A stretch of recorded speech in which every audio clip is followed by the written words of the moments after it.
Good evening, ladies and gentlemen. Welcome to the Adults Health and Social Care Scrutiny Board on this Thursday, the 16th of July. I don't know where the time has gone, but clearly it has, and we are here. So welcome everyone. Thank you for joining this evening. Just if you want to get my attention, either wave your hand, but the best part is to type a message, and I'm picking up on all sorts of things. So forgive me if I miss anything or miss anybody. It's not my intention to do so. So let's start off with the agenda. So substitutes nominated for this meeting, and apologies. We have Councillor Megan Swift has sent her apologies, and we have a substituted Councillor Anne Collins. We were just waiting for Councillor Anne Collins to join us. She's having a few technical difficulties getting through the system. So we'll welcome her as and when. Members' interest, to remind members to declare any relevant interest they may have. Admissions to the public, this is being broadcast on YouTube, and so that has gone live. The stream has gone live. So welcome to any members of the public who have kindly joined us this evening. So let's get on to item number 4. Just before I do so, I'd like to welcome. We have Carol Coleman, who will be assisting us and helping us through this period and taking the notes. So a special note to Councillor Hutchinson. With the minutes next time, yeah, there may be a few challenges, but let's be kind to her. Thank you. So let's get on to the item number 4, which is the minutes of the meeting held on the 18th of June 2020. Do we have a proposer and a seconder for those?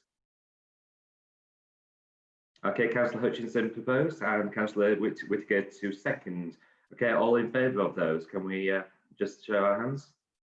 Okay, super, fabulous. Okay, right, excellent. Okay, so let's get on to item 5, which is the COVID-19 briefing. So, Debs, would you like to start off the proceedings, please? I will. Thank you very much. So, what I'm going to do, if that's okay, is just say a little bit about the patterns of COVID in Calderdale, a little bit about the data. Then I'm going to say a little bit about the work that we're doing across partners to tackle COVID. So what I'm going to start by talking a little bit about is just very briefly about the data. And as you'll be aware, Calderdale has always been historically throughout when I say historically, over the last few months, a low area of prevalence of COVID. And our overall rate of COVID per 100,000 right from the beginning of the pandemic is actually in the lowest 25% in the country. Over the last sort of 2 weeks, what we've seen is our weekly rates, we've seen that increase and actually increase so that we're in the worst sort of 25 in the country, depending on which indicator we look at. So what that means is that for our rate at the moment is 20 per 100,000 people.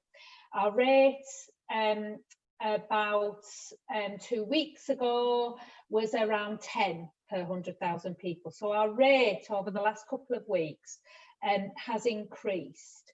Now, I think one of the things it's really important to be aware of is we absolutely must not be complacent, and I'll say a little bit more about the patterns and about what the data is telling us. But I do want to just explain that because we're a small area and because we come from quite a low baseline, quite a small, modest increase in the number of cases on a particular day or 2 days will actually lead to quite a large increase in our rate per 100,000. So just to give you an example of that, one of the reasons that our rate has gone up in the last week is because we had 6 cases in one household on one day. So just to give you a sense of this, I think it's really important though that we're not complacent and that we do look at this increase and take this increase really, really seriously. Now, what we've been doing is, as you'll be aware, is we've started, and I've talked to you before at this board about the data that we've had sort of a lack of data really coming through about patterns in Calderdale. And about cases in Calderdale. And I'm really pleased that we are starting to really get much more data through now to really help us understand what's happening in Calderdale. And there's just a few sort of highlights really from that data that I just want to share with you. I think the first thing that I want to say is that the cases in Calderdale, you know, over probably like 2 weeks ago, we understood that the cases that we were seeing were linked to outbreaks in workplaces or care homes or schools, either in Calderdale or in neighbouring areas. But more recently, over the last couple of weeks, what we've seen is they can't all be explained by those outbreaks that we know about, and more of them are in households, and some of them are in larger households, as I've already alluded to. So I think that's the first thing that it's important for us to be aware of. This isn't just because of outbreaks in workplaces or care homes. I think the second thing that I would say is that we are starting to see the rates being higher in working age people. So previously we were seeing higher rates in older people because they were the people that were being tested. But now that we're testing more people, which I'll come on to in a minute as well, we're seeing that the larger rates are in working age people, the higher rates are in working age people. And then the final point I'd make about the patterns in Calderdale are that we are seeing that our areas in Halifax are the areas with the highest incidence. So that's particularly Park and Worley ward. And again, you know, that's something that we probably is quite consistent with other areas in the country and our neighbouring areas as well. And then I just want to mention testing. I'm really pleased that we're really increasing and improving access to testing in Calderdale. The capacity of the national testing programme is really increasing, and we've actually, over the last 14 days, we've seen an increase of over 60% in the amount of Calderdale residents that are being tested. And obviously that will partly explain why our cases are going up as well, because we're testing more people, and that's absolutely what the National Test and Trace programme is about. It's about us finding people, encouraging them to be tested as soon as possible if they get symptoms, asking them if they've been in contact with anybody. If they have been in contact with anybody, again, encouraging those people to get tested, and making sure that contacts and cases isolate and self-isolate for either 7 days if it's a case or 14 days if it's a contact. So that's the sort of patterns that we're seeing in terms of coronavirus in Calderdale. Well, I just wanted to just go on really briefly, just sort of highlight some of the action that we're taking in light of the data and the patterns that we're starting to see. So we're doing as I've mentioned before, we've got a local outbreak prevention and control plan that was launched on the 30th of June. That plan sets out the action that we're taking across 7 themes, in terms of testing, in terms of preventing outbreaks, in terms of supporting people that are vulnerable or at high risk, and how we're actually managing outbreaks as well. So we are, as part of that work, we're really looking at the data that I've just highlighted to you. We're working very much with our communities. The sort of core and the heart of the work that we're doing is around working together with our communities. So we are doing engagement in Park and Worley wards, listening to communities, sharing messages, and engaging and identifying how we can support people to adhere to the guidance, how we can support workplaces and businesses for people to stay safe.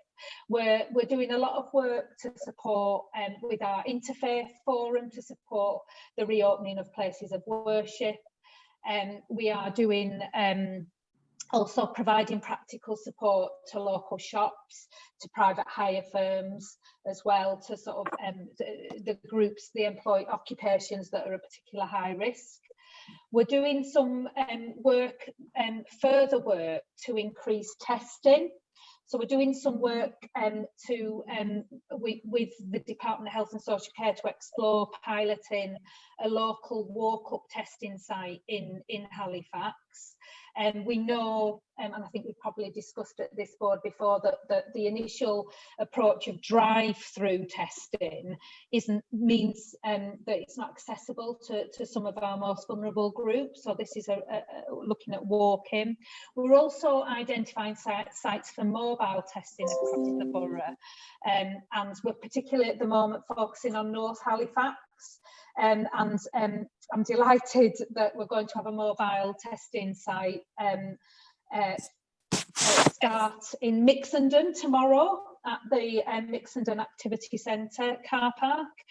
And we are also exploring some sites in the Lower Valley as well. You'll be aware that we have a regular testing site up in Todmorden where a mobile testing site is delivered regularly, usually 3 or 4 days a week. We've also been for quite some time now providing whole care home testing as part of our care home prevention plan. So that's where we test all residents and staff whether or not they've got symptoms. And we've also identified the workplaces in the borough where we think there might be a higher risk, whether that be food processing plants or other sort of businesses that we know are at higher risk from learning lessons from other areas. And we've actually identified them and we're visiting them and offering them support to make sure that they're operating sort of healthy, good, safe working practices. And we've been doing quite a lot of work to provide support and advice to education settings, and we're supporting schools with preparing for reopening in September. We've got a small number of outbreaks. We've just got 2 open live outbreaks at the moment that we're dealing with, very small outbreaks. One is in a care home and the other is in a small workplace, and both of those are being managed. The ward members in those areas are aware of the detail of those outbreaks. So I will stop there. So I hope I've sort of given you a sense of where we are in Calderdale, and in the situation. I think the message is COVID is with us in Calderdale, and we all really need to be vigilant, and we all need to make sure that we're adhering to the guidance. And I think anything that members can do. I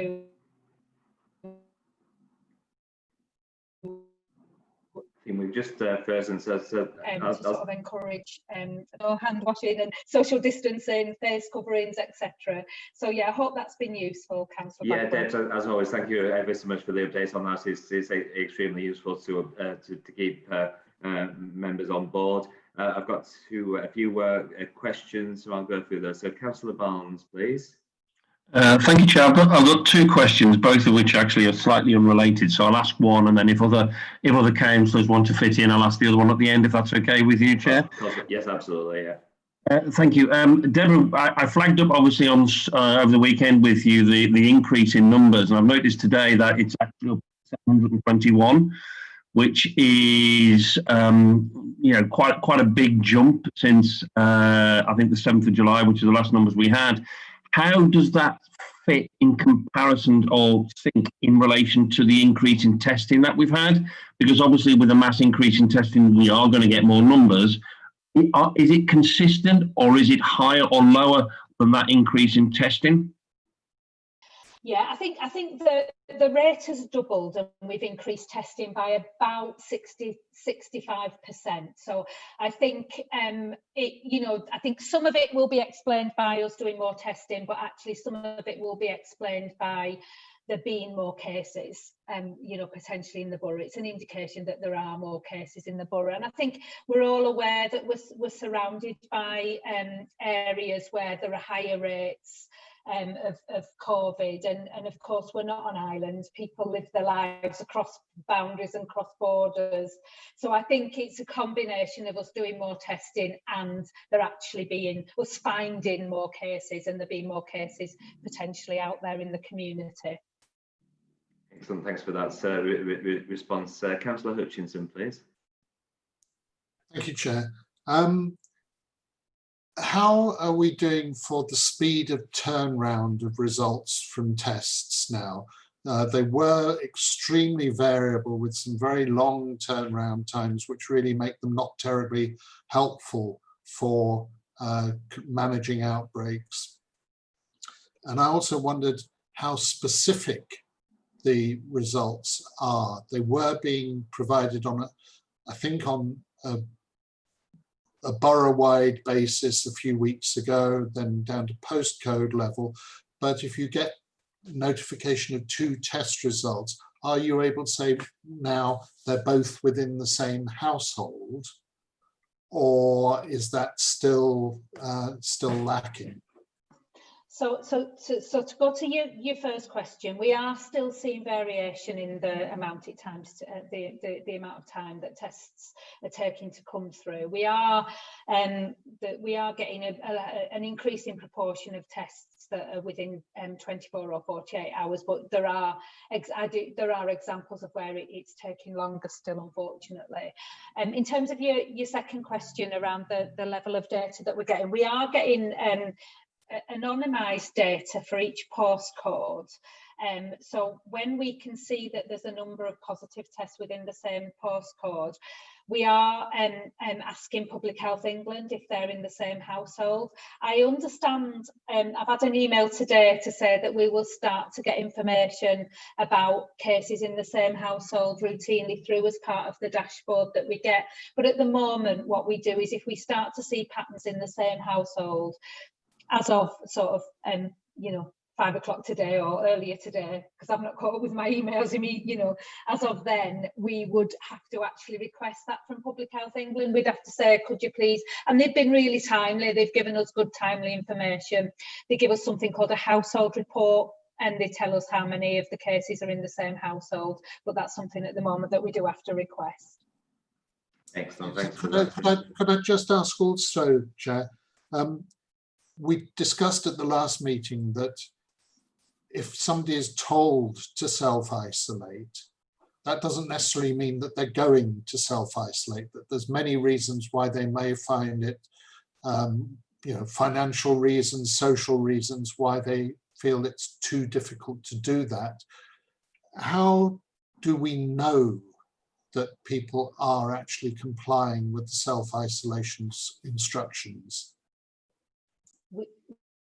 We don't, Councillor Hutchinson, and we know how many people have been followed up. We know how many contacts have been given the guidance and been given the advice, but we don't routinely follow up people and find out if they are actually adhering to that advice. Okay, thank you for that. Councillor Stephen Lee. Unmute yourself. I'm unmuted now, I hope. You are indeed, marvellous. Thank you, Chair. Just on the first point, a question for Debs. We've heard, well, first of all, we know that these figures are based on very low samples. And we know that one of the incidents was 6 people in one household. Now, if we were counting incidents, that would count as 1. If it's individual cases, it's 6. And when the numbers are at 10 to 20, that 6 is a huge amount. So when we say it's doubled, without that incident, it had gone up 40%, but only 4 cases or whatever the numbers were. So I'm not saying that to be complacent about this, but would you agree that with these small samples, the standard deviation, you know, the spikes that can be caused by even one individual affects our figures drastically. And, you know, in any league table, we could go from being 50th in the league table to 10th in the league table with a couple of cases being reported. So just checking, Debs, that that is a concern for you. And we need to explain to the general public that that is something that can happen. The statistics cannot always tell a full story. So that's the first question. And the second question was, you mentioned earlier food processing plants. You're going around to see that they're compliant and so on. Nationally, it's been reported that many of these places, not just in Calderdale, everywhere, you know, have very close working conditions by necessity. And just to check that the places that you're visiting are compliant, there is proper distancing and all those things, because I assume if that were not the case, they wouldn't be allowed to operate. So thanks, Debs, for those answering those. Yeah, okay. So the first question about the data, Councillor Lee, you're absolutely right. The small changes in the numbers of cases will make a big impact on our rate and if we are ranked potentially on our ranking. So in the period in the last week where we saw or the last couple of weeks where we've seen a doubling of our rate, that's been an increase of about 42 cases. So just to give you a sense of that, so 6, for example, in one household is a large sort of proportion of that. So that's absolutely right. One of the things that is really important that we're doing is we're not just looking at that 7-day rate, we're also looking at another number of other indicators as well. So we're looking at whether that rate's going up and down, and the bad news for Calderdale is that rate overall is going up.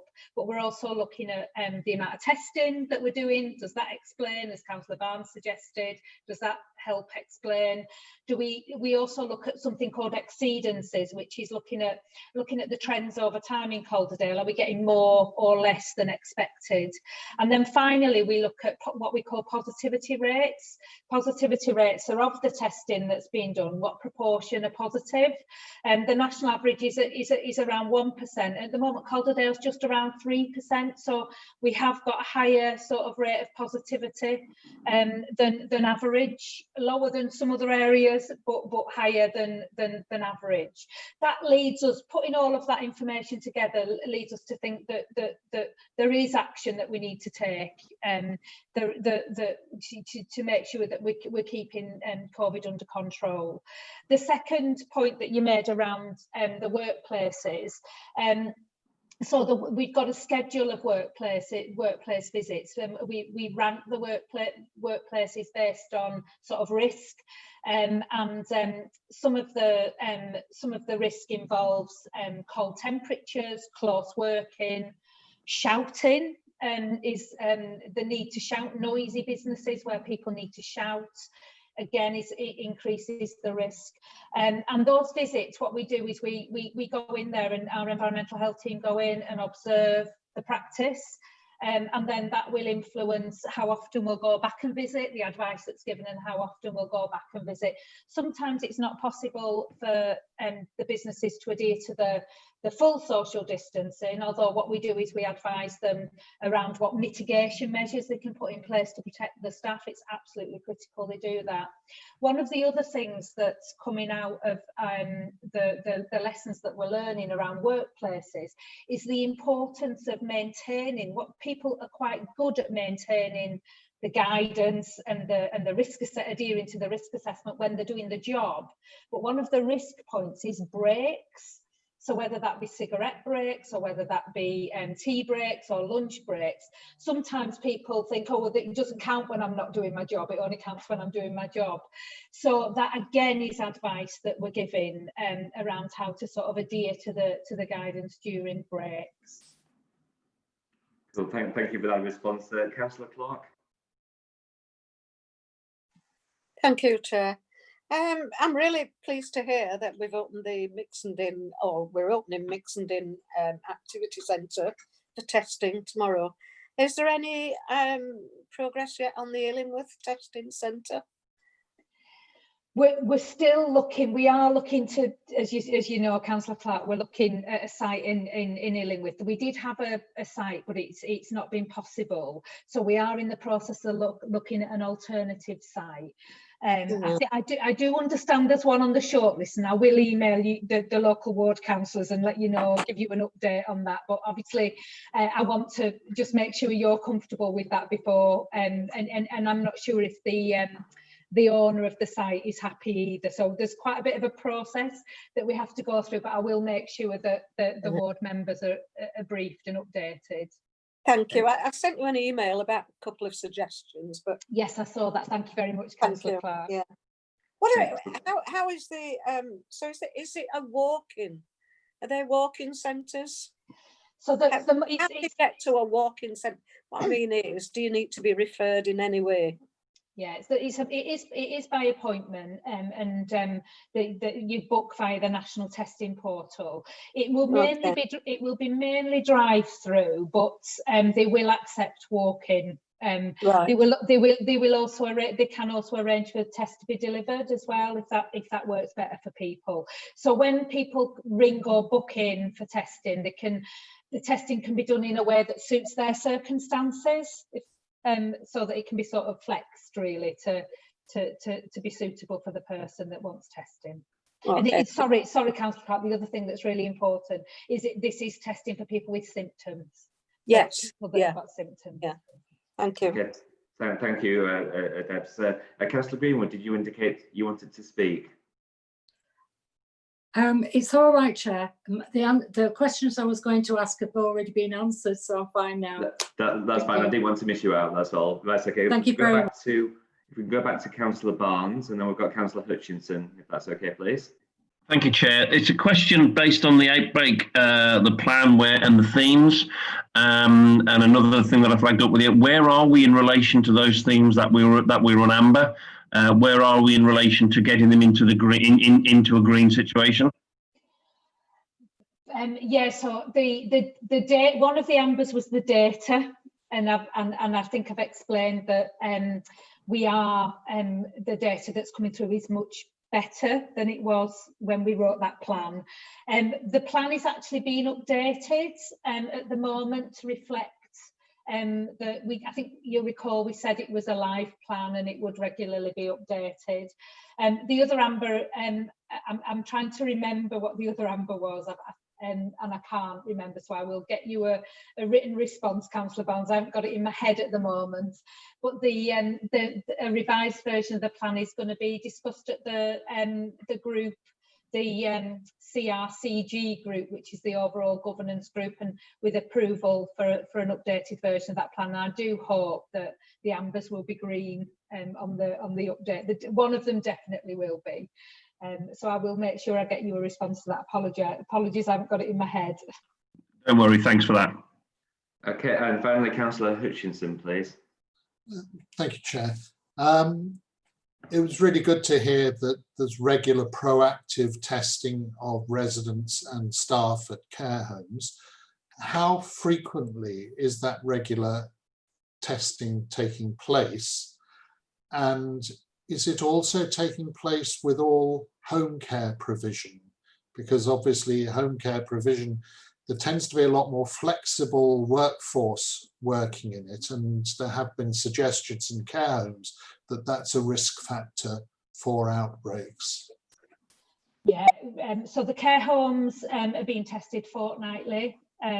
All the staff and residents are being tested fortnightly. We're just in the process actually of reviewing the care home the care home prevention plan, and we are now rolling out that testing to other residential care settings at the moment, and then we'll be looking. It's very much dependent on the testing capacity, so we want to continue to expand the social care testing for residents and clients and staff. And obviously we're doing that in a sort of a phased way as we increase the capacity of the local testing. So the intention is to roll it out much more widely. We now, all residential care settings are now getting the testing. We've just had a meeting earlier where we're talking about extra care settings as well, and yes, we absolutely, our intention is for us to be able to start to roll this out to other social care provision as well, but as I say, that'll depend on the capacity of the testing. So at the moment, home care services are not being proactively. Not at the moment. Not at the Thank moment. The risk is the bigger risk is residential settings, as you'll be aware. So we really want to make sure they're being offered the testing first, and then we'll roll it out after that. Thank you. Excellent. I'm going to say one final question on this part. So, Councillor Stephen Lee, please. Thank you, Chair. Just a quick one. It's actually to amplify a question that was asked earlier by Councillor Hutchinson regarding checking on self-isolation, and just thinking about what we've already heard this evening, and taking the example of the 6 people in one dwelling. If any one of those obviously doesn't follow the rules, we've got a massive problem going around, on a daily basis in that dwelling. Unless it's a very exceptional dwelling where 6 people can each have a separate room. I don't know the circumstances, but where something like that is such an obvious, massive danger, more than a one case in a dwelling situation, do you think that we should reinforce the steps we take to check that the self-isolation is happening in every case? And if we find out that it isn't in any of those cases, in a situation like that, do something about it, because as we all know, this is deadly, and so it's essential that everybody understands their duty to self-isolate. And that just sounds like a nightmare, an accident waiting for an incident. So could we have some assurances that we'll look at that very carefully now? Thank you. I think we can definitely look at that. I think the we need to get a sense of any evidence that people aren't adhering. I think what we've found through the whole COVID sort of journey is the vast majority of people adhere to the advice that they're given, and we found that with the lockdown, and we found that even early with the self-isolation. I think if we get any insight or any intelligence that people are not adhering, then we would offer sort of tailored advice to those people, try and understand why, and understand what the issues are. But yeah, I think at the moment the contact with the majority of people that are advised to self-isolate is done through the National Test and Trace programme. They give very clear and very specific advice to people about what they need to do. Thank you for that. We'll move on to, thank you, Debs, for the presentation and for answering the questions. I'm sure people will, if they've got any further questions, will feed it into the members hub and things like that. So Ian, if I can welcome you to the stage, please, Ian Baines. Welcome, and thank you, Councillor Blackburrow. I think I'll probably kick off where Debs was focusing her conversation, which is that bit about that 7-day rolling average. And I do understand members questioning about how do we get to that figure and how reliable that is. I think from my perspective as a kind of armchair kind of scientist, and I have to say that I'm not qualified, is that what it does demonstrate to me is that whilst we're going through a period of easement of restrictions around lockdown, it's still evident that the virus is present and circulating in Calderdale. So we can't become complacent in our approach. And if I was doing kind of a briefing of where we were in terms of care homes to you last week, the numbers would be much lower. So Debs has already trailed the fact that we know that there is, over the last few working days, we've become aware of a particular outbreak in a particular home. So as I speak to you today, the number of positive cases in care homes is 8, which is the highest it's been for some weeks, in fact. And that is down to understanding about a particular home and the prevalence in one particular home. And we've got measures in place to manage that. I think we had seen a period of a good kind of 5 to 6 weeks where the numbers were fairly static and consistent, and I think that demonstrated that some of the processes we'd put in place in terms of the care home prevention plan, the infection control mechanisms we put in place were working. But the reality is that we have seen this particular outbreak, and we've got plans to how we'll manage that. But it does show to me that we can't be complacent. So where we've had a relatively stable position, it's so easy for that to change over time. I do think there's a conversation that we probably need to have, which is the bit about the use of agency staff has become a quite a hot topic of debate, both locally, regionally and nationally. And I think in one of the earlier questions, there was a reference to the kind of fluidity of staff in home care. I think one of the challenges we've got is one of the things that the Infection Control Fund was to help us with was to reduce and mitigate the risk of the need to use agency in care settings.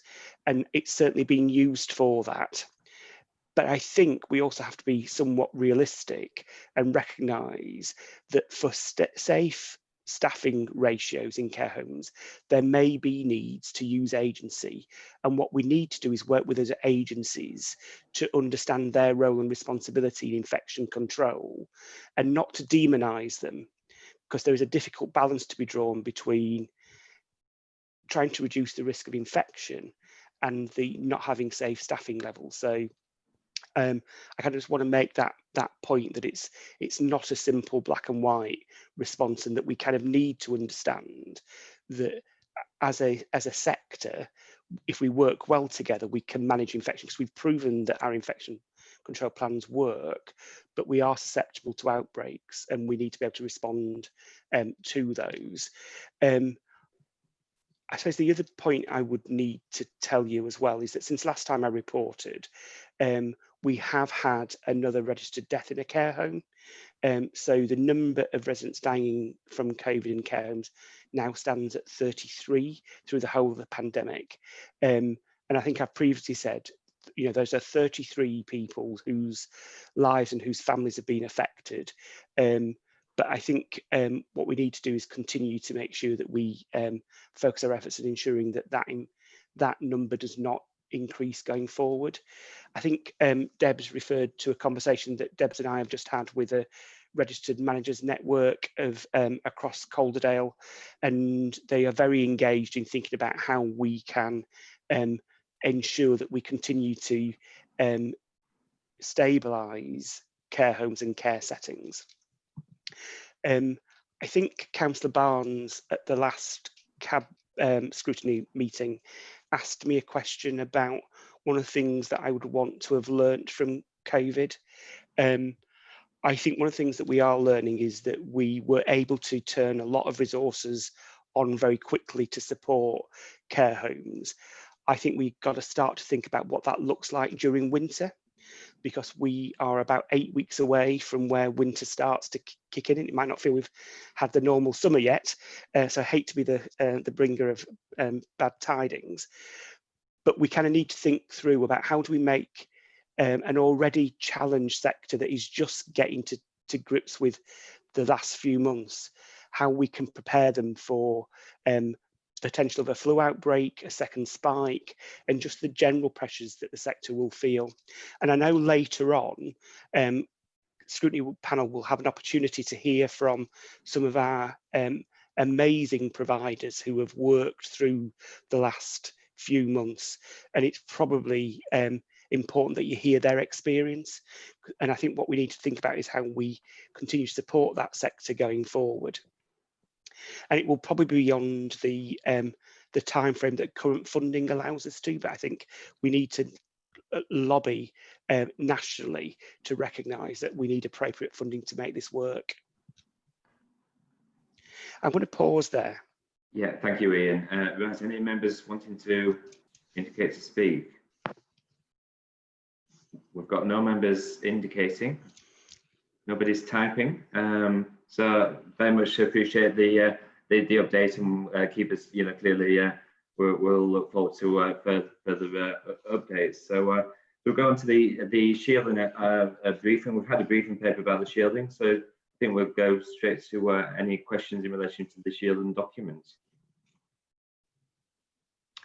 No? Oh, yes, sorry, Councillor Barnes and then Councillor Hutchinson.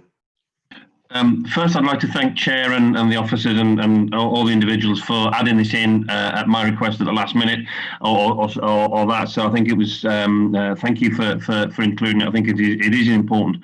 I think what I'm going to say is that there's an element of a statement and a question, and this was flagged up by some residents. And obviously, with shielding changing in August, there is some concern, anxiety, and I think it's what we are doing around addressing those issues with those individuals. These are people who, in some instances, haven't stepped outside of their house for 3 to 4 months, and suddenly on the 2nd or 1st of August, they're let free, like butterflies in the wind, shall we say.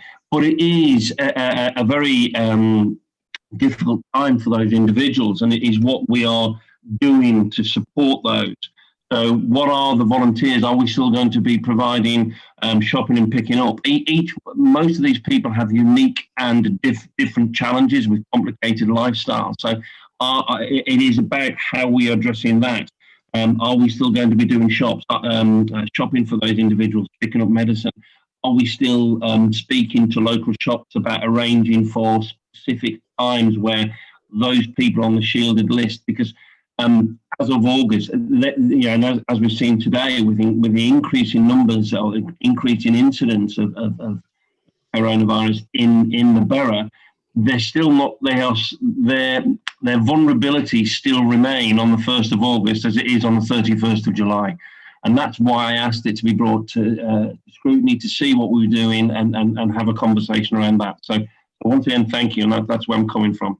Indeed, before the officers come in, I think it's very much a case where we have discussed this in the past as to how we look after Mrs. Jones down the road. How do we care for these people that we don't always reach out to? And I think what we're seeing through this period is the sense of communities coming together and actually starting to look after Mrs. Smith and Mrs. Jones and whoever that may be. So I think it's really valid and really interesting point. So Ian, do you want to come in on that?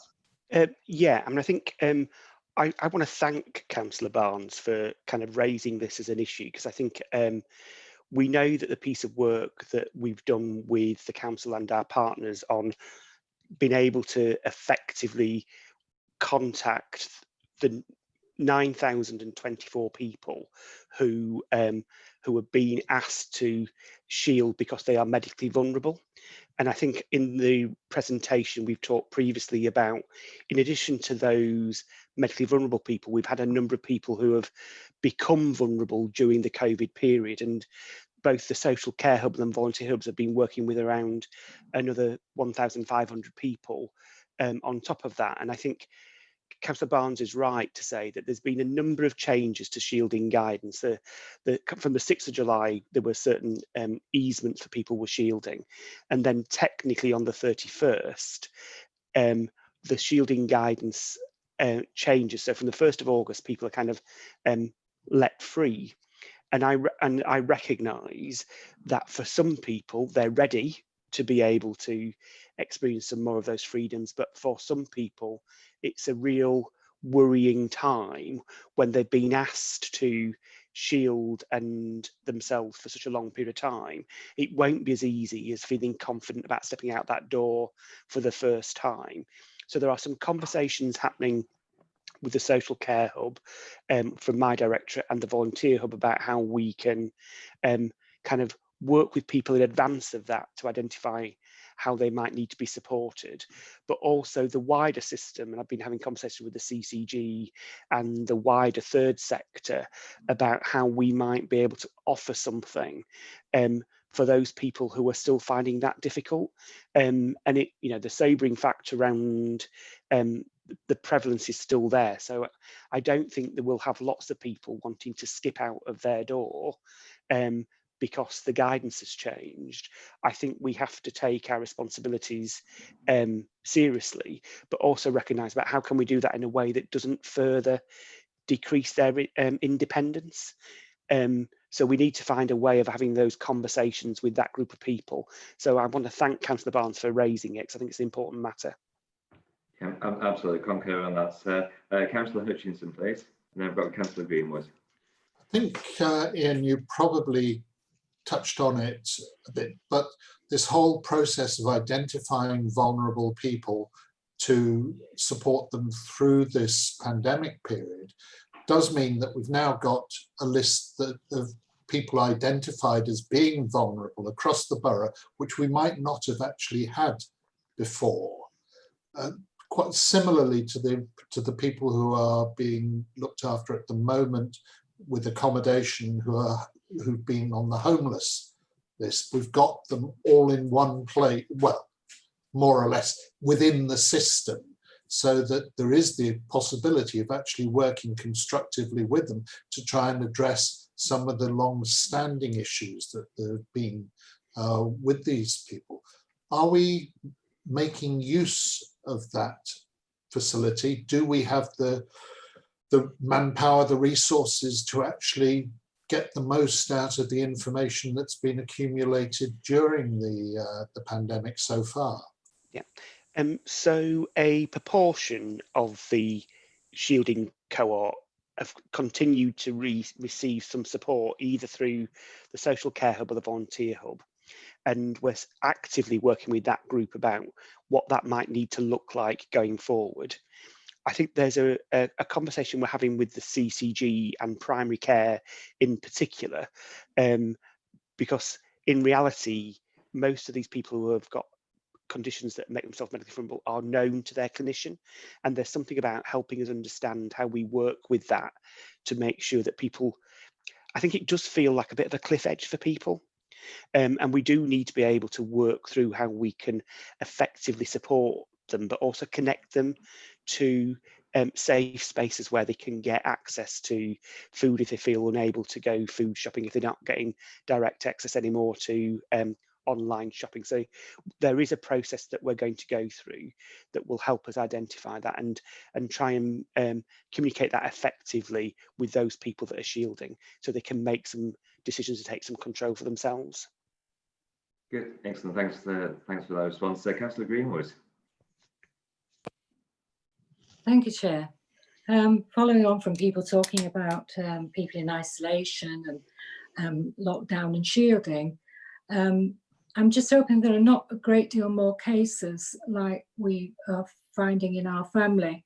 Unfortunately, my brother and I have had to break lockdown and shielding over the last 2 months. Our mother's 94 in a matter of weeks, and she's deteriorated quite a lot, and her dementia is progressing at a rapid rate. We have found, but we're both over 70, my brother and I, and we're both recovering from life-threatening conditions. So we should be shielding, but there's probably a lot more people like us. Mum's deteriorated, so cannot be left on her own very long. So the care goes in, but we've got to fill in with that. We take every precaution we can. And whilst I'm doing that, and I'm supposed to be shielding and have been in lockdown, I'm the one that's running an admin voluntary scheme for 80 volunteers to go out to people like me.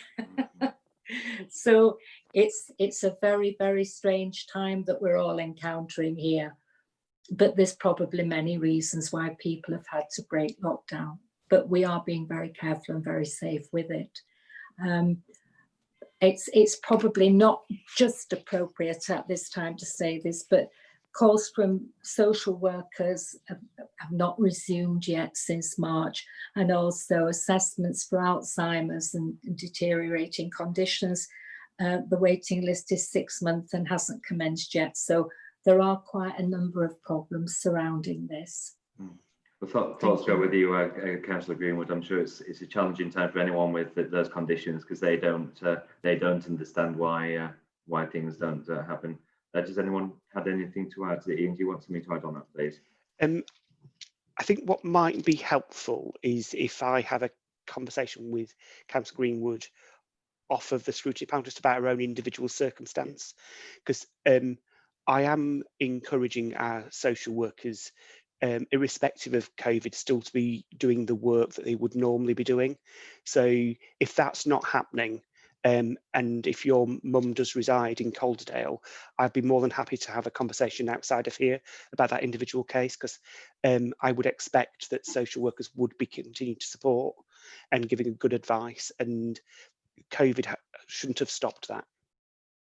Thank you, Ian. Thank you very much. I've made inquiries myself, but that would be very good. Thank you. I'll follow that up. Thank you. Excellent. So once again, Councillor Barnes, thanks for bringing this to our attention and highlighting this report. It's most useful. So I think we'll go on to item number 6, which is the new community health service model. Sean, are you going to present on this one? Yeah, so at this point, Chair, sorry, I'm going to bring in Rona Radley and Michael Bowen as well, who I believe are presenting with Sean on this item. So it might just be a second whilst I bring them in. No problems at all. Just bear with us, members, whilst we do that.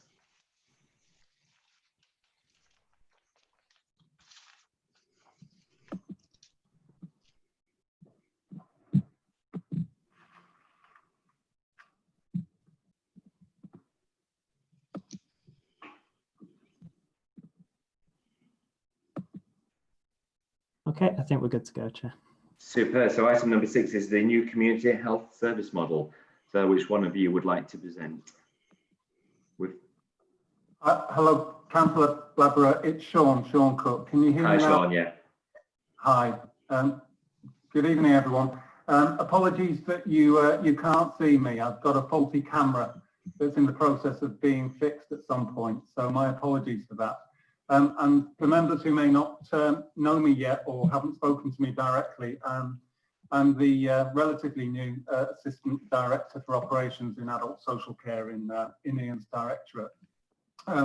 This presentation is a piece of work that my colleagues who are on this call and I were asked to do by Senior Manager System Leads, Ian, Helen and Bev across CHFT, the Council and the CCG.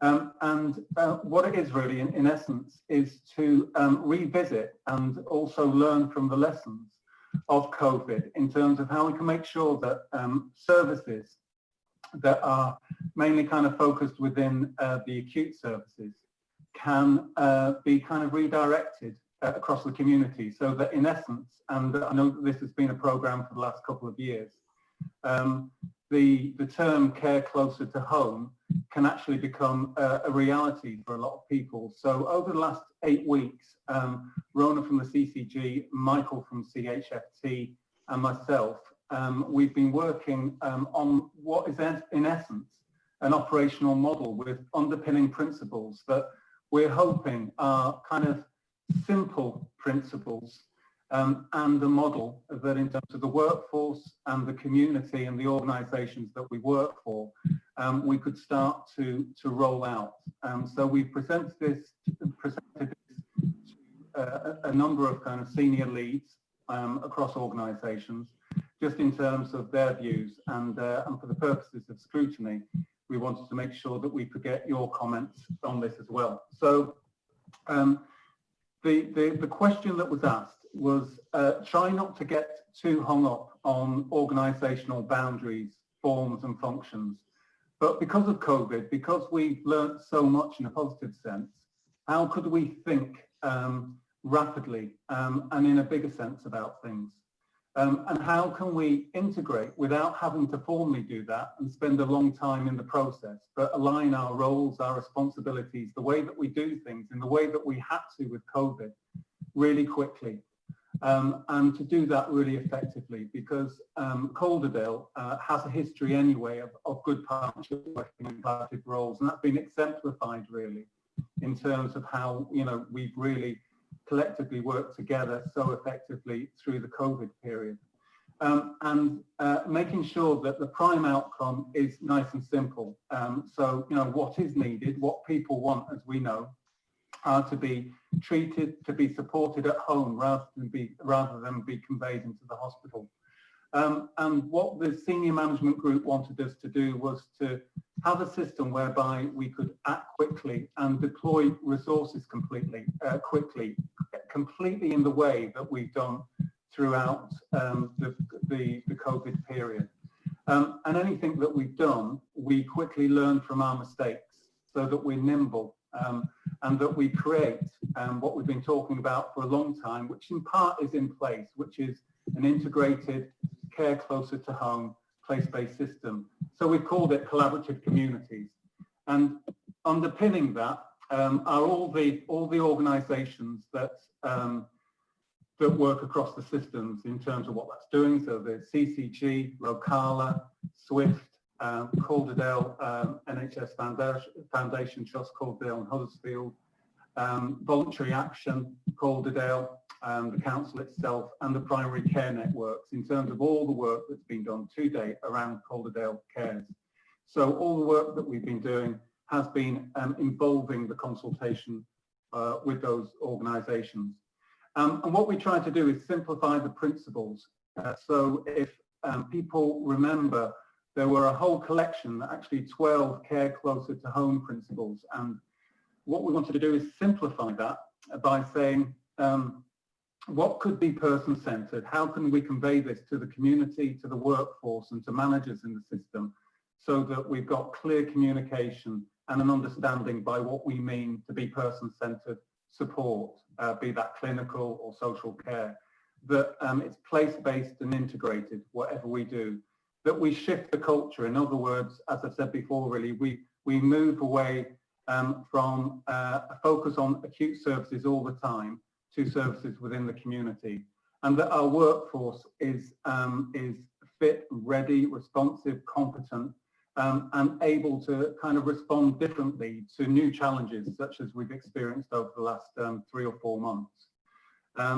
And that digitally, in terms of the technology that we use and that we can support the communities and people who use our services, to use those in a way that really help them as far as self-assessments or accessing advice and information. And ultimately, the final principle is that it's the right care, we get it right at the right time in the right place for people. Thanks, Sean. Rona or Michael, do you want to add something to that at all? So I mean, just from me, for any of you who know anything about the kind of healthcare services in the community in Calderdale or any other place around the country, you'll know that people know who the GP is, they know how to access the GP, they know where A&E is, they know how to access A&E. They're quite simple. The name on the tin is what it says and what it does. One of the challenges we've historically had around community services, we've had a plethora of individual services that have had their own referral processes, their own assessment process, their own care planning processes. But for everybody but the experts who understand what those services are, it's been difficult to navigate your way through it from a referrer perspective and from a patient and service user perspective. So one of the things we tried to do in the operating model is to simplify some of that. Now, simplifying some of that is around making sure we've got a really good quality single point of access. So trying to make sure that people don't have to navigate it, they can go to a single place and they can be navigated according to need. There's also something about simplifying naming conventions. So trying to make sure that the naming conventions of teams kind of does what it says on the tin, and trying to make sure, as Sean alludes to, the kind of workforce around that is not working in silos, not just from an organisational perspective, but we have issues within organisations of teams working within silos within their teams, so they develop their own culture, their own referral processes. So I think there's a key part of that is trying to make sure those teams reflect the need to rapidly respond in the community. So respond within 2 hours if we've got an urgent need, and also trying to make sure that we've got the right reablement functions in place. So again, trying to support them within their home with the right wrapper of care around them. So I think a key component of that is trying to make sure that those services that were created with the right kind of ambition 2 years ago, 3 years, 3 or 4 years ago, is that we've kind of layered on top of services over years and years and years, but we've not really looked at about how it looks from a system architecture perspective. So one of the things we've been keen to do is trying to make sure that system architecture is one, integrated, one is well placed in terms of close to home, and free is holistic in its nature, so it works on a single assessment process, works on single care planning, so that the patient, the service users, carers are not having to repeat information across agencies. So all those kind of things that we've discussed for years, the ambition with this operating model is we practically deliver it. Okay, thank you for that. So what are the next stages, and what will we see? Because we saw the presentation, and it's I guess in some ways we want some more meat on the bone and more detail, and so what's the next stages, and what are we likely to see, and when can we see it, I guess? Yeah, so the next stage will be, and just before I go into that, and very briefly as well, one of the underpinning principles will be about good health across the community. So to make this model work, it is about making sure that public health, which it is very involved and active, and working towards the outcomes of good health across the population, so that not as many people are coming into the system. So the next steps, as far as this model is concerned, is that we've already practiced around the work that we've done with the care and nursing homes in the community, a model where we know that proactively we can improve the quality of those homes, support them well, sustain them, and most importantly, improve the quality of life of those people and keep them safe, particularly through a very high risk period with COVID. So we want to start to work on, as Michael has just said, really, to look at identifying the resources that we have in place to build a team, an enhanced care home support team that will support the whole care home market across Calderdale. And as I said, really kind of improve its quality and importantly for the people that are living there. And then secondly, and more or less at the same time, simultaneously, develop a community response, rapid response team, so that they are working actively with people before they come into crisis, or if they do come into crisis, in their own homes, their localities, rather than being conveyed into the hospital. So that will be a whole collection of disciplines, clinical, social care, and the third sector as well, working to do that, again, through the lessons that we've learned with the volunteer hubs and so on. And that we've got a programme underway to start to drive that. So they are the next steps. Okay, thank you for that. So members, any members indicating to wishing? Councillor Hutchinson. Thank you, Chair. I mean, I do welcome a focus on community services because they do tend to get missed out. They tend to be lumped in with primary care when they don't actually sit within primary care. And yet the plans to reconfigure hospital services here absolutely depend on good quality community services. Otherwise, it's not going to happen.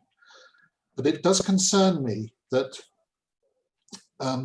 overall, there's been less of an understanding about what community services actually do, because they're not all lumped together in one place and can be looked at. When I've asked a couple of years ago about community nursing services, the response I got, well, there's no good model for community nursing services, so we don't really know what we need.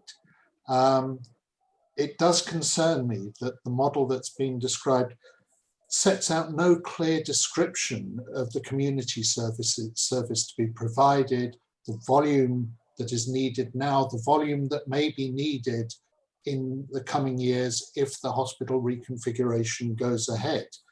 And unless you actually have a clear understanding of how much work and what scope of work needs to be delivered, then you can't then plan the services around that. it also concerns me that, you know, it says it's not about previous roles and responsibilities, but we know that there's very good evidence within hospital settings that unless you have sufficient experienced staff, clinical staff looking after people, that the death rate, the increases, the opportunities for recovery of function go down. So, you know, I think there does need to be some kind of guidance within it as to what kind of balance between experienced staff and less experienced staff there is within the service. And I really do appreciate that there shouldn't be barriers set up that get in the way of people receiving the right care by whoever. But there do need to be mechanisms to ensure that each partner of the collaborative pulls its weight in the fact they're all financially autonomous organizations with their own responsibilities, but in the weight of financial constraints, recruitment constraints, how are we going to be assured that each part will do what is required to make the whole service work properly? So there's a huge amount of information that I would like to see in the model as it develops, to know that it's actually that it's more than aspirations. Okay, I'm going to bring Ian Baines into this first of all, and Michael, you've indicated that you'll comment on this as well, please. Yeah. Speaker volume.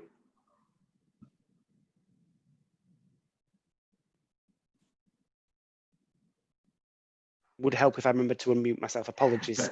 Okay. So I think Councillor Hutchinson's challenge is a really important one, but I think the reasons why we were keen to bring the work that Michael, Sean and Rona have been doing on our behalf is to start a conversation about a direction of travel. It's not the definitive answer, and I think there'll need to be quite a lot of conversations, quite rightly, about what the size and makeup of the workforce needs to look like.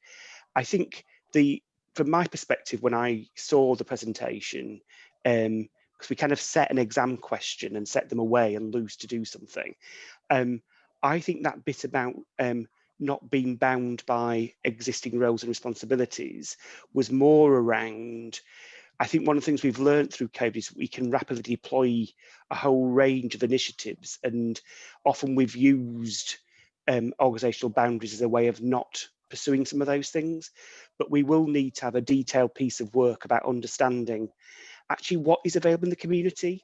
And it isn't always some of the services that actually make the difference to people's lives.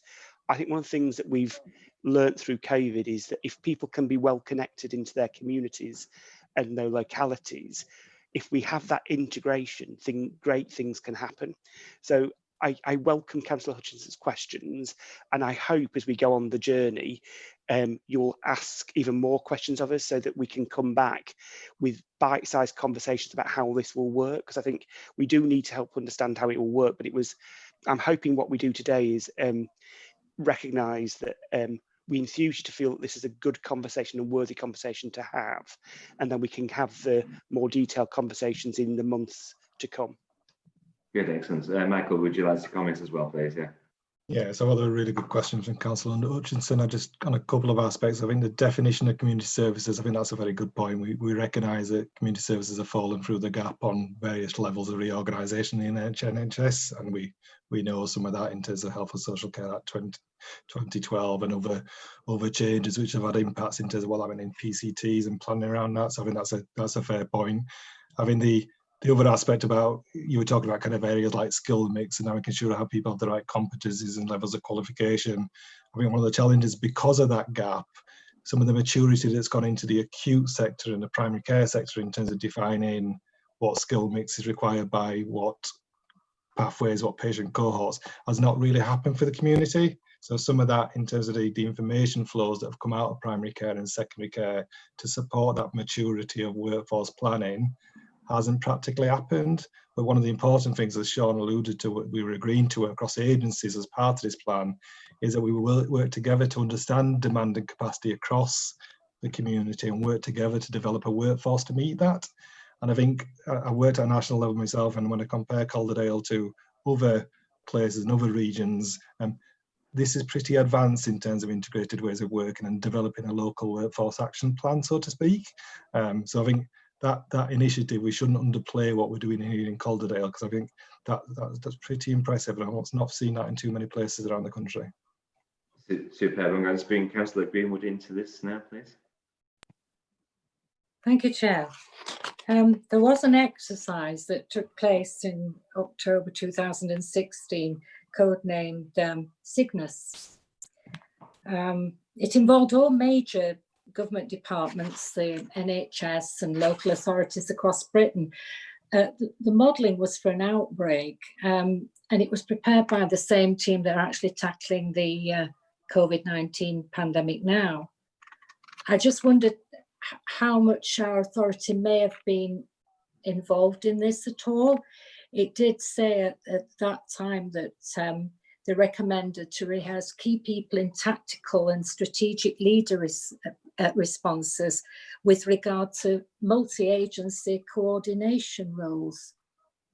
So this is something that's actually been focused on and picked up by a lot of authorities. Do we know, are we involved in this in any way? Who would like to answer that one? Michael, yeah, thank you. So I'll try and answer it. So I think this is, I think what you're alluding to, Councillor Greenwood, is a national piece of work that was done by Public Health England, NHS England and the DH around flu pandemic planning, I believe.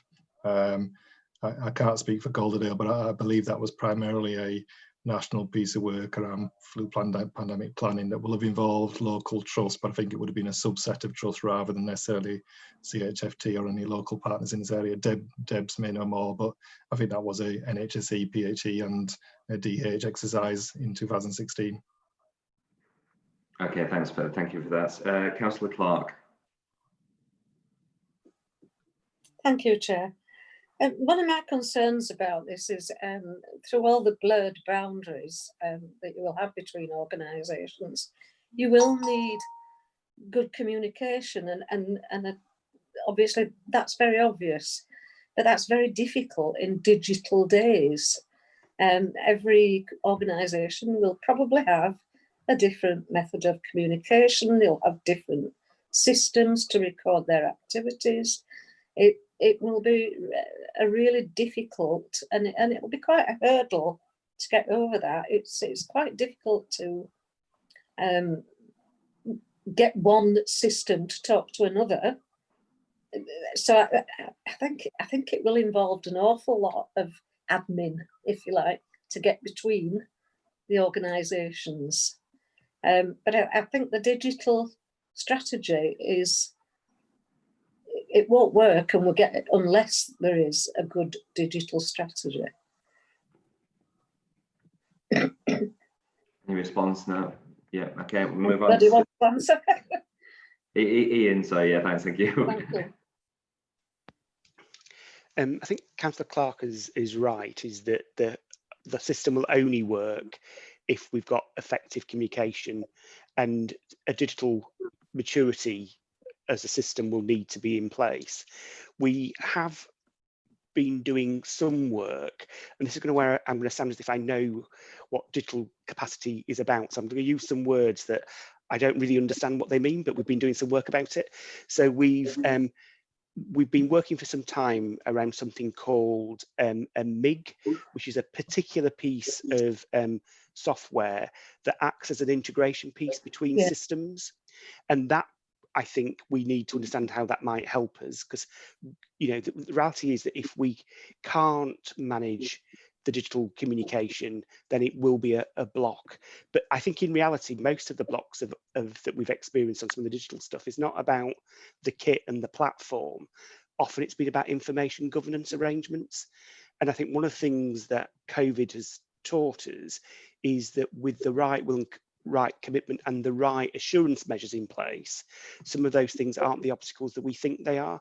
But I don't think we're not underestimating what the challenge is, but I do think we need to make sure we pay attention to it and get that right, because I think if we think about pre-COVID, I think a lot of the conversations I was having with people who use our services is they were sick and tired of having to tell their story more than 10, 15 times, and it all been kind of not connected.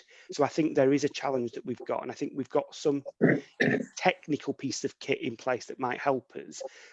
I think information governance has proven not to be the obstacle, that we've used it in the past. And I think that's been a historical thing that actually we should learn from COVID, but we need to make sure there's some assurances around that.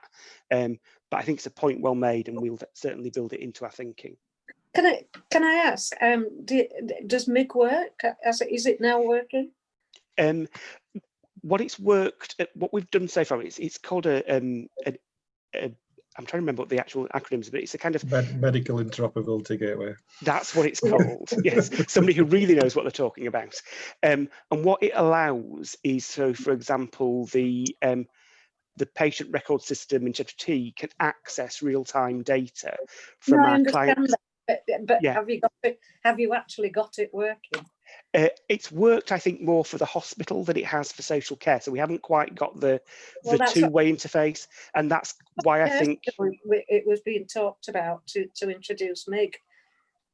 So if it's 4 years down the line and it's still not as good as it could be, that's the sort of worry I have. Yeah, and I think it's an important challenge, but I think the fact that we know that it works one way, it should then, in theory, we should push forward and make it happen the second way, because actually it's as important for social care to know what's happening to somebody who might be in hospital, so we can prepare for a good, safe discharge, as it is for the acute setting or community setting to understand what's happening to somebody and do they have social care responsibility. So in theory, it's working well one way. I think we need to push the boundaries now and make sure it works the other way. Okay, thanks for that. That was the idea 4 years ago. Yeah. That's working both ways. Councillor Hutchinson, one, I think, if you'd like to come in. Thanks. One of the things that makes people work in silos is the type of training that they've had, the type of education, which tends to put them into one particular category of worker. And if we're trying to encourage cross-boundary working, are we going to be looking at ways of influencing the training or providing cross-boundary training that will allow people to feel comfortable extending beyond those borders? Because over recent years, I know some of the courses at Huddersfield University have been closed down because nobody's been contracting for those courses to be run. But I just wondered if any thought had been gone into how we are actually going to grow the right kind of workforce locally. Indeed, Michael, would you like to come in on that?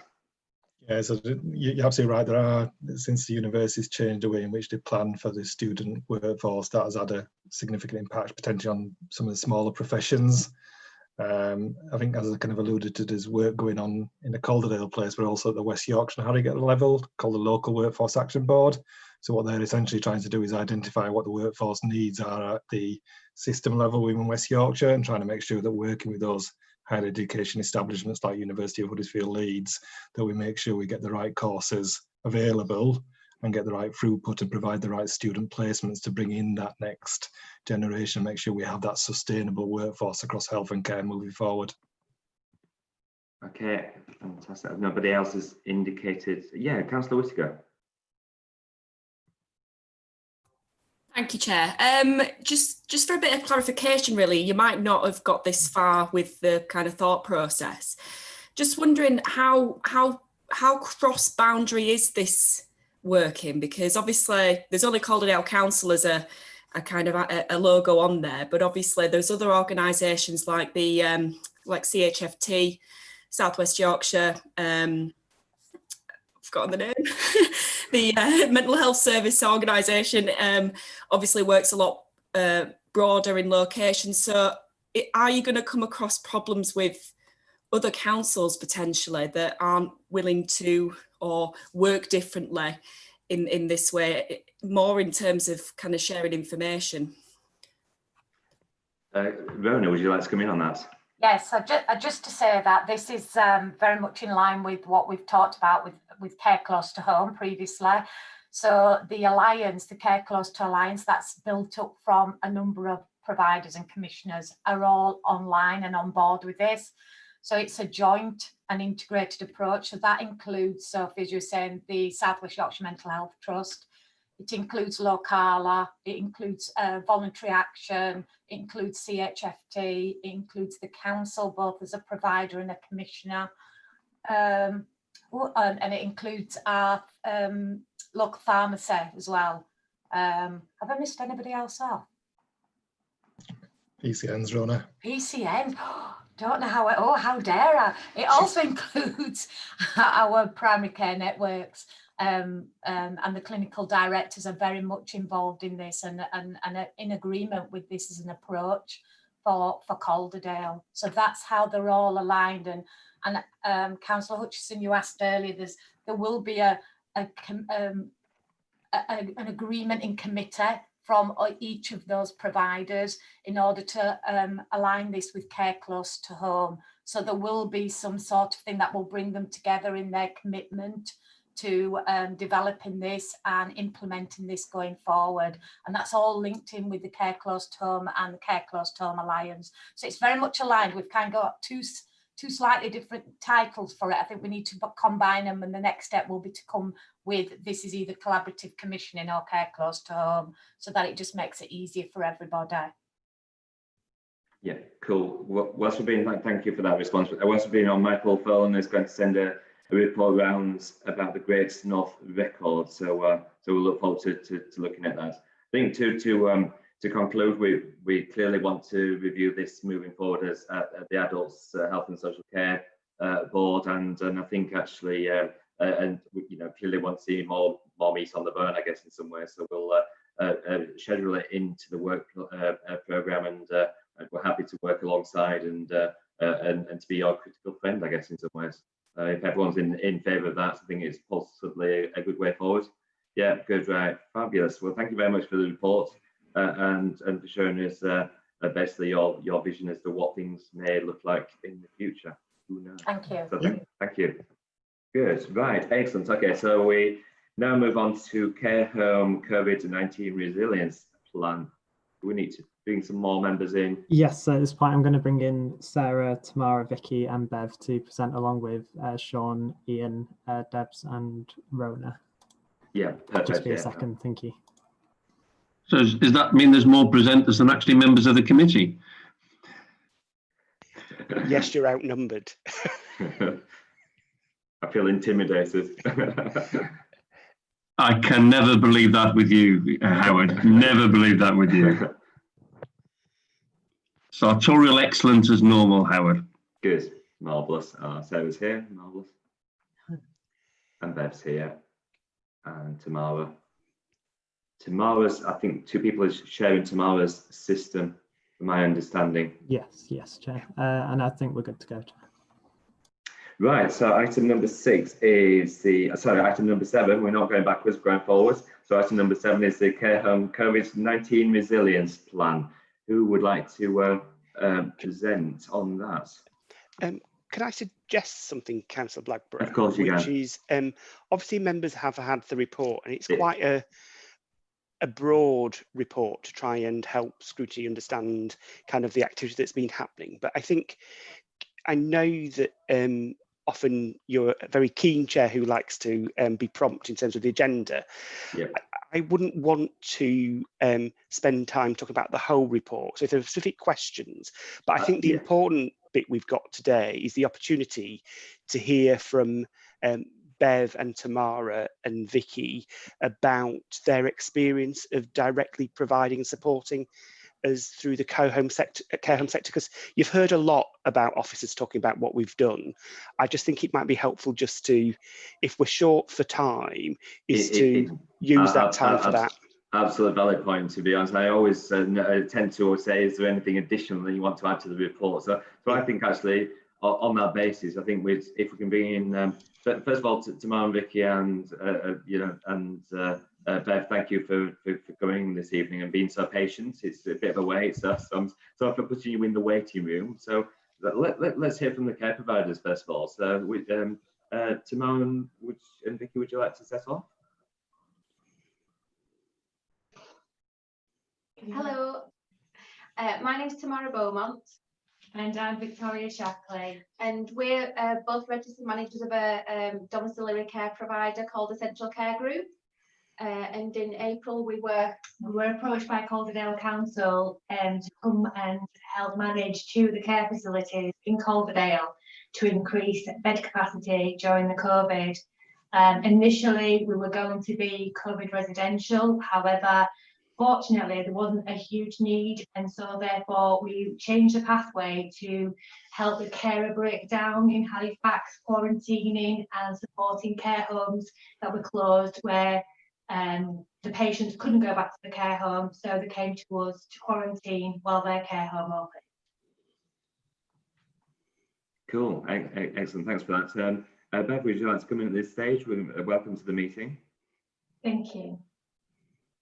So we've had some. Hi, I'm Bev Hanson. I'm registered manager of Calderdale Retreat. I kind of volunteered to Calderdale for COVID isolation. So we supported the CCG. We worked alongside the nurses from the CCG, our team, in helping people to recover from COVID, but very similar to Tamara and Victoria, we also supported care homes that were closed due to COVID and provided isolation for people. Excellent, thank you for that. I think members might have some questions and that might help as well. So any members wishing to, Councillor Barnes, first of all, please. Thank you, Chair, and thank you for attending. I suppose this links to a couple of things that we said earlier. Firstly, as Ian Bain said, one of the points that I always think about these things is learning lessons and what can develop. And we've got the situation where, as Ian so beautifully put it, 8 weeks to winter. And obviously the concerns are, I don't think they're describing it as a second wave. I think they're describing it as the tail of the first wave is what I've read today. Is what sort of lessons have you learned in the course of the last 12 weeks that will put us in shape to be better off if anything occurs, if we get increased flu, if we get increased issues in winter, because that is the new concern, is it not? May I? Of course, yeah, Bev, yeah, please, yeah. No. I think the lesson we learned as a result of all this was mainly around the infection control. That person-centred care is great and it's got its place, and having a open house for visitors, etc., is great. But the impact that has on the service with increase of infection is quite great. It's the infection control that's got to be maintained. I kind of locked down on it. I got a gut feeling this was going to be quite massive as it first kicked off. So we got the PPE in place. We recognised that we've got district nurses coming through our doors. We've got Quest nurses. So we created a treatment room specifically for visits that had its own entrance, own exit. So we reduced footfall immediately of people going through the home.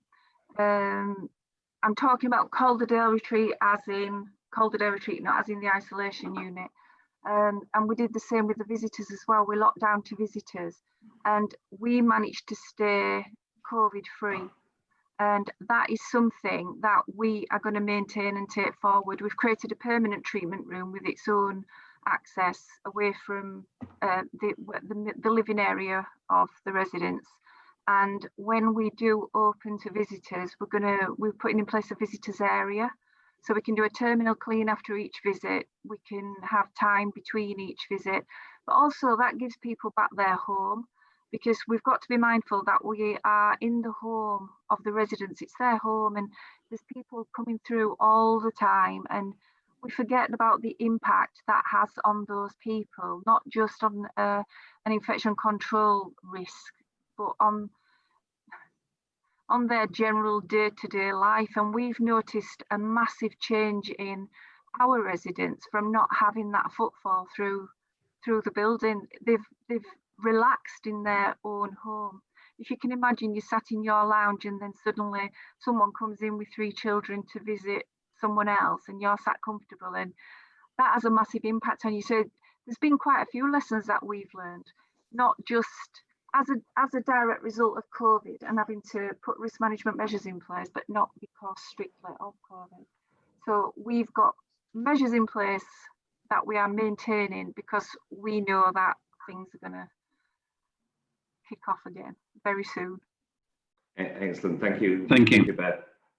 Tamara, sorry, would you like to add anything? Sorry.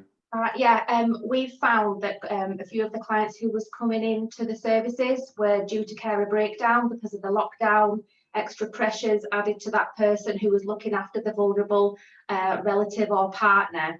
So that's another thing that we found when you're looking at winter pressures and winter flu, that those people are not going to be able to look after their loved ones, and they need to be looked after and planned ahead to make sure that if they do go down with winter flu, that their care provisions are still maintained, even if you know there is carer breakdown within that situation at home, because we don't want people who are looking after loved ones living in the same house, one with flu, one needing care, being neglected in that way, and it go to crisis. So we feel that if social workers or people are going out, they need to earmark those people who will be at risk when the winter flu does hit. Thank you for that response. Councillor Whittaker. Thank you, Chair. Yeah, my question I think is more for Ian. I just wanted to probe you, Ian, a bit more on the infection control funding. Just how it's being spent and is it helping, I suppose? So the infection control fund that came from central government for Calderdale accounted, it was the formula that they used was based on the registered bed base with CQC. So it meant that we were able to receive 1.8 million funds. And in reality, what it was asking us to do was to passport that directly to providers. Because of the way COVID has affected the care sector, it's disproportionately affected residential and nursing homes. So we were asked to passport 75% of the funding to residential care homes. We've done that in 2 sets of money, because the way the money's come to the local government is that we haven't got it all in one go. So we've got it in 2 tranches. And I think what people are doing is using it for, there's some very clear criteria by which they can spend it against. But I think people are using it well. And I think some of the work we're seeing in terms of for some homes that are remaining COVID-free, it's working really, really well. Now, if you ask me the question, is it enough? I would say I don't think it is enough, because in reality, if we're thinking about winter, any second wave or the tail of the first wave, I think we're going to have to keep the same standards of infection control for a number of months going forward. So I think in terms of its use, it's working well, and we're monitoring that, and also the Department of Health and Social Care is monitoring it, are asking provider returns on how they've spent the money. So there's quite a lot of triangulation. We've also decided that because we know that COVID is prevalent in the wider community, and we haven't had as much emphasis on other care sectors, so for example supported living or extra care or home care in terms of infection control money, the 25% that we could allocate, we put that directly to that provision as well. We're having some debates as well with the sector about PPE into winter and whether or not they feel they've got the right infrastructure to procure their own PPE. Calderdale's quite unique, and I think I've said this to Scrutiny before, is we don't have some of the big companies with the national infrastructure. So they might not be able to procure at scale. So I do think it's working. Whether or not I think the allocation is going to be sufficient into winter, I think it's going to be challenging. And if there were opportunities to lobby for further funding from government, I'd be kind of wanting to kind of recognise that the infection control isn't just for this period of COVID, it needs to be with us for the whole duration. I hope that answers your question in some way. Yeah, just if I may, Chair, just come back Okay, on, yeah. just in relation to the PPE, is it, if my understanding is correct, the companies have been approved to provide it by government, but it has to meet a certain quota of how much they can produce. Is there any scope for some businesses that can produce it, they can change production lines to PPE, even though they don't meet the quota of the government's supply? Is there any scope to work with them directly locally, the purposes of that? So we have worked with a range of PPE suppliers, ranging from national, international companies to some very local supplies. And certainly in the early weeks of the pandemic, it was our local suppliers that were really helpful in getting hold of a supply chain, because a lot of the global demand for PPE increased dramatically. So I think what we're seeing going forward is a kind of mixture of using some local supply chains, and we've used, so for example, we've used a company in Brighouse, but also I think at a West Yorkshire level there's going to be a kind of combined authority approach to procuring PPE, because I think that allows us to procure at scale. Because one of the things that we certainly learned a harsh lesson during pandemic is that as the supply chain was disrupted, not just for social care, but the NHS struggled to get its own supply too, is the unit price of certain elements of PPE quadrupled, if not tenfold. So actually being able to manage that procurement at scale becomes quite critical. But I do see local suppliers as being part of our future as well. Excellent. Okay, thank you for that. Right, Councillor Lee, please. Thank you, Chair. I had two questions that I'd written out before this meeting started, and Councillor Whitaker has just asked a question very similar to the first one that I have. I think it's probably for Ian Baines, but this is I'd written on item on page 5, approach to short-term financial pressures experienced by care providers, and it says residential and nursing homes are receiving a payment that is 10% of the weekly fee.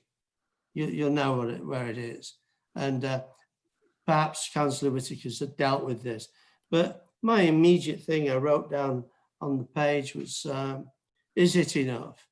10% didn't seem like a figure that could possibly be enough in view of the extreme situations that we found ourselves in.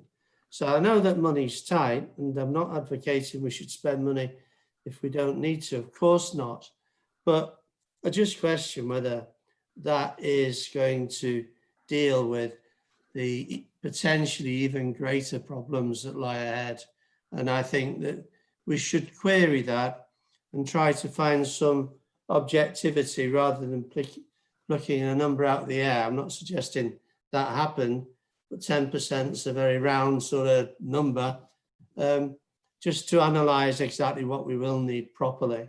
So I'm concerned about that. And the other one was on page 8 about care home provider resilience. And there's an approximate figure that's been given in there. It says average percentage rates of under occupancy was around 13 to 15%. And it just says now it's nearer to 20%. So I was concerned, A, when was this written? How current is this report. And, you know, depending on that percentage, and the first point I'm asking about this 10%, if that number's rising to above 20% of under occupancy, that puts an even greater squeeze on these care homes and care providers in that setting. So I do think that the two are connected and that we should look at this very seriously. Thank you, Chair. Thank you. Yeah. Ian, would you like to respond? Yeah. Yeah, Councillor Lee, I wholeheartedly agree with you that 10% may and is inadequate going forward. If I kind of, our current financial position in the Directorate due to COVID is that I've got an overspend associated with COVID, which is 3.7 million, because what I've tried to do is ensure that we do the right thing to reduce the risk of infection. Now, I do think that I don't think it's a simple place-based conversation.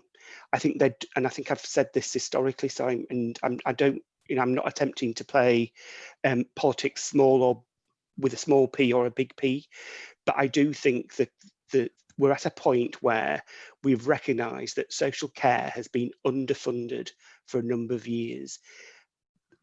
People that work for Bev, that work for Tamara and Victoria, do incredibly skilled work, but we happen to remunerate it at a very low value. And I hope if nothing happens from the conversation nationally about COVID, is that no longer do we talk about the NHS and social care almost in a murmur, that we recognise that the NHS cannot survive without social care.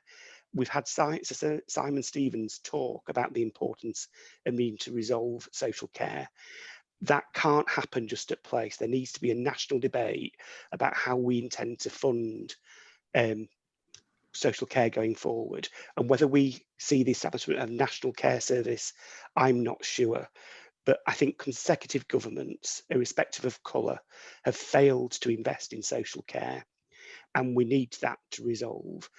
I'm also aware there's a national debate around the potential for a social care wage, so kind of different from the national living wage, because one of the challenges that we have is that people do a really high paid job, but actually when the economy does pick up, people could go and get a role that is much less stressful, not as rewarding, but much less stressful with higher payments. So I do accept the challenge. I think there's more that we could do, but without a long-term funding settlement, I'm not sure we could achieve that alone. Thanks. Thank you for that, Ian. Nobody else has indicated to speak. I think Councillor Greenwood, please. Yeah, sorry. Thank you, Chair. Goes without saying, I think we've all got the utmost respect for the managers and staff of our care homes for looking after some of our most vulnerable people in Calderdale. It was very sad to note that you were left scrambling for supplies, like many areas were. But can I ask you, is it an additional problem to look after isolated people who perhaps cannot understand why they should be isolated or cannot even retain that information? You can't lock these people in their room, and when people are suffering from some form of dementia, they tend to wander around. So how difficult has it been for you to support your residents? And have you needed additional help to cope with this? So we did have some issues in the beginning with isolation. Fortunately, we had quite a low level of clients to begin with, so we was able to manage it. What we had to do was that we had to bring in extra staff to almost sit one-to-one at times with particular clients and engage with them, do activities, try and keep them occupied, liaising with the families, trying to find out what they liked, what their normal daily routines were, sticking with these and trying to kind of promote as much of a homely atmosphere as we possibly could fortunately, because like I said, the numbers were quite low, we were quite fortunate to be able to do that, and we had some really, really positive outcomes. Do you have anything to add Come to that, back Bev? on that, Chair. Yes, and so I think this is in full support of what Ian's been talking about, that we do need the funds to be able to support this sort of care and for the people that work in that environment. Thank you, Councillor Greenwood. I think tomorrow, Vicky and Bev, the question I want to ask you is, what's leading questions do you want to ask us? Forget that the officers are in the room, because actually it's about being honest and truthful with us. And if there's something that you found actually this was a big, massive challenge, or you've got challenges ahead, we want to know what they are. So forget the officers in the room. Be open. It's your opportunity to ask us some questions, I guess, in some ways. I think Ian's covered my challenges, which are around funding, because we can't afford to see it as a problem, because we've got people at the centre of this. So when we do have people that need isolating, we've got to find a solution. So we're fortunate that our home is large, so we could allocate an area where people can go that wander, they need the isolation, but they are on one-to-one. And like Vicky says, you know, you've got to put extra resources in place, and it needs funding. You don't get the funding, so you've got to put that to one side, and you've got to put the person first, and you've still got to deliver the care. I think one thing that I found this to be a very intense but very exhilarating experience. I enjoyed every single minute of it, to be fair. I moved into the service as soon as the situation needed, and I worked very closely with my team, ensured they were supported, ensured the residents were supported.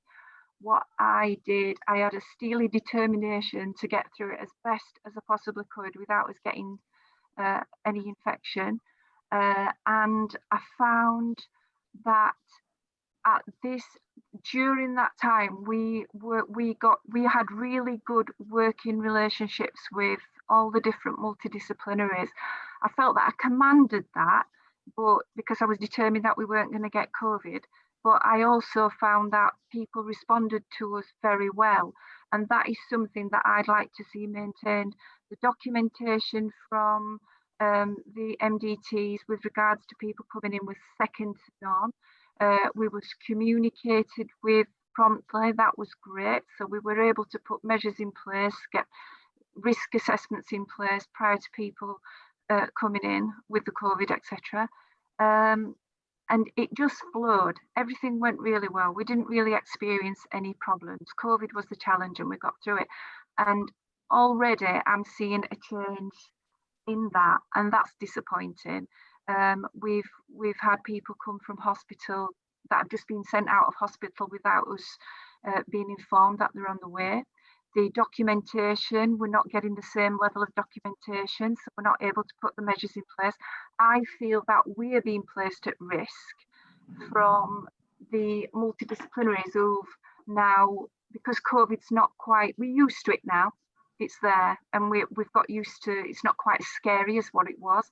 So things are not as tight. They're still tight within Calderdale Retreat, and they're going to remain tight within Calderdale Retreat, because that's the only way that I can ensure that we stay safe. So I will carry on with a steely determination, and I will carry on pushing back, and I will carry on complaining and expecting the high standards that we got while COVID was predominantly around. So that's where I would like to see things improve again. Yeah, thank you for that. That's really really important. I think it's this is exactly what we want to hear as members, and you know, it might not be you know, quite what everyone wants to hear, but it's extremely important. Things have got to change. Care homes, I felt that we were respected at that time. I felt that rather than being the underdog, we were needed.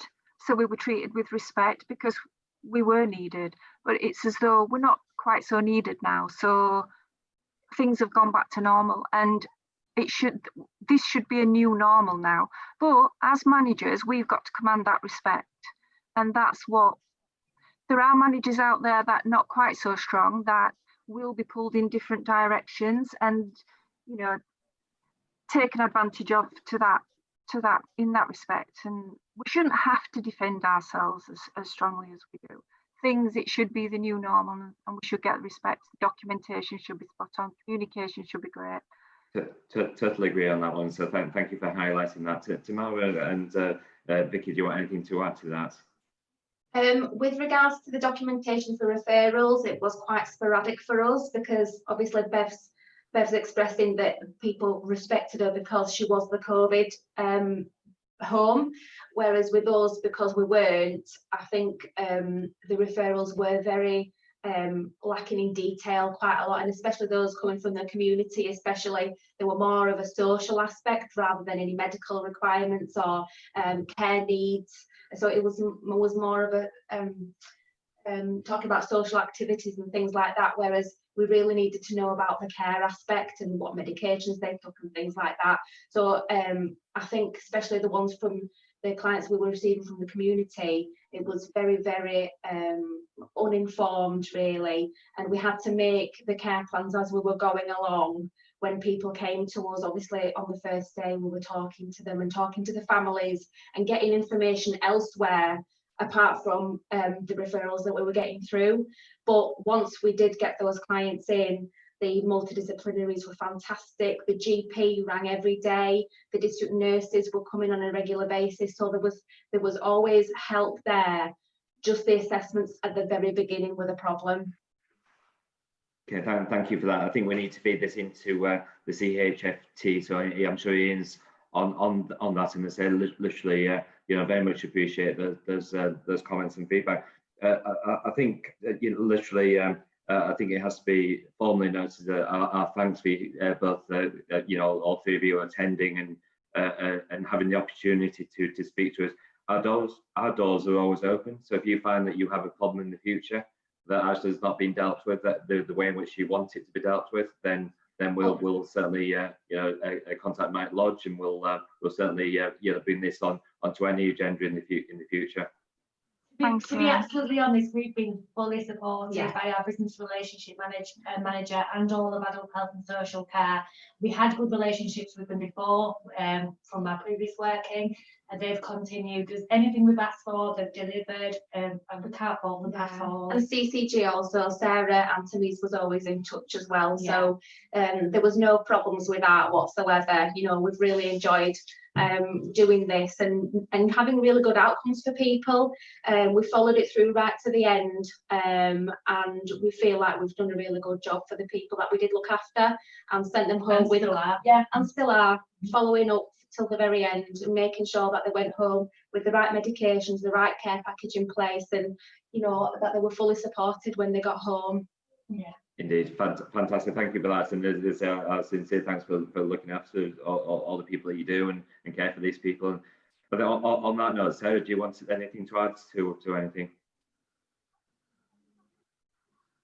Thank you very much for saying that, Tamara. First of all, it's been an absolute pleasure to work with, you know, everybody, Tamara, Vicky and Bev. I've probably worked with Bev far more closely, and just that whole feeling of everybody in it together.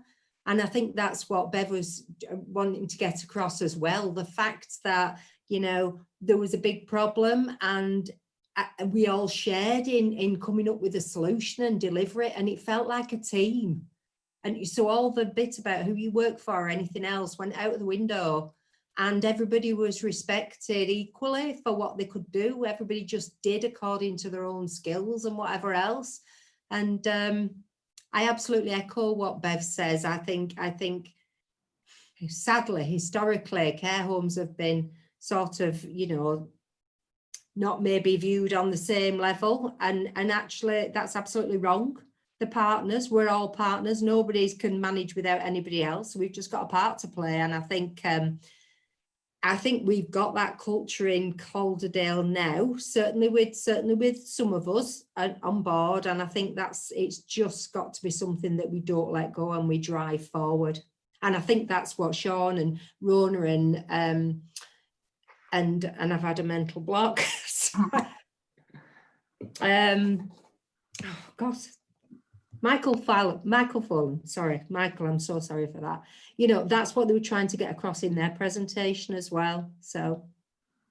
Cool. Okay, well, thank you for that. Well, let's just bring this together. First of all, thanks to the care homes for attending, and thanks for the work that you're doing just, as a representative of those out there, the other care homes as well. So our thanks to all the care that you're providing. I think actually what's signalled from this is potentially to come back to the scrutiny at some point in the autumn to a report on how well prepared we are for winter, really, and the pressures and details on that. So I think if members are in agreement with that, we'll put that on a future work programme. Okay, everyone in favour? Everyone's indicating. Okay, yeah. No, thanks to Mama, Vicky, and Beth. Thank you so much once again for attending and being so patient in waiting in the waiting room. So let's the last item on the agenda. You'll be pleased to know I'm ready for gin and tonic, actually. So I'm sure everyone else is. There is a work programme. It has been circulated. Any comments on that? Okay, we'll feed in the rest of the updates and the additional things that we want to put onto the work programme. Just our thanks to Carol at her first meeting. We hope it's not been too daunting for you. And good luck with the notes. You know where I am if you need to run something past us. So on that note, thank you members for attending, and I hope you have a nice evening and a nice weekend. So thank you and take care. Thanks. Thank you, Chair. Thank you, everyone. Thank you. Thank you. Thank you.